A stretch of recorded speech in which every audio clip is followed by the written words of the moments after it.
So finish up your answer for number 1. Before Michelle Smith's fifth graders at Spring Valley's Rancho Elementary started this writing lesson, she told them it was the kind of work that would help them with the tests they were trying out this week. Students are scribbling away with pencils now, but they'll be typing their answers on iPads and using their fingers to drag and drop images into answer fields when the tests start to count in 2 years. A couple sample questions ask students to watch a video about astronauts and exercise. We all know that exercise is an important part of a healthy lifestyle.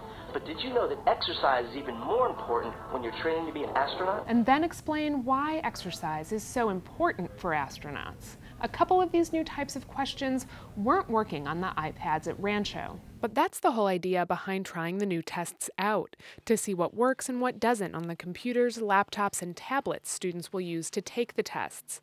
And Principal Wendy Newmark says to give educators an idea of what to prepare for. In the practice tests that we gave the kids, and we ourselves kind of took with them, they would solve a problem and then explain how they got that answer in writing. So even in math, there's writing. There's writing everywhere. And so, which is great. That's fantastic. We just have to make sure that they can do it. Kara Serban-Lawler heads information technology for the La Mesa Spring Valley School District. She's at Rancho watching the mock testing. She says the tests are challenging. But the students are really focused because they're using tools that are relevant to them and they're very engaging. And so I think teachers and all of us are realizing that some of the instructional practices that we use will need to change. With testing completed, Serban-Lawler sits down with a couple of students to see what they thought.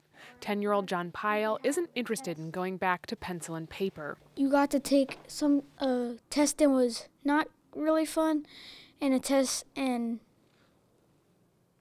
take the iPad or the internet, and which is fun, and put it together. It's a really good combination. Having videos on the test was another plus for Pyle. Watching the video and listening to it is, and then in the earphones is more easier, because if you do it with the earphones, then nothing's distracting you. If you're reading it from eye to paper, then there's a lot of distractions. Still, editing his typed responses was a challenge. He says he learned about needing to proofread when part of an answer he meant to erase stayed on the screen. And you don't look back over it, it stays there, and you end up, it just won't make sense. Newmark says these are the kinds of things she's watching for, so she can make sure teachers are covering the academic topics in a way that exercise students' technical skills. Not only the typing component, but how do I put the cursor back in the middle of a word to fix something? How do I edit? Taking the time to go back and reread because there's no spell check. Learning to live life without spell check. This year, one classroom at Rancho has iPads full-time.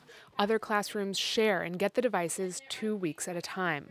During the test piloting, Serban-Lawler noticed a difference between those two groups of students. Students that have had iPads in their classroom all year and have been using them in their daily program to write essays and communicate with each other and do research were much more fluid and fluent in their typing on the assessment that they took. So they were more fluent in their typing, they were faster, they looked more comfortable using the technology to take the assessment. That difference is putting on the pressure. Well, up to this point, schools have purchased classroom sets of iPads using the funding that they have at the school sites.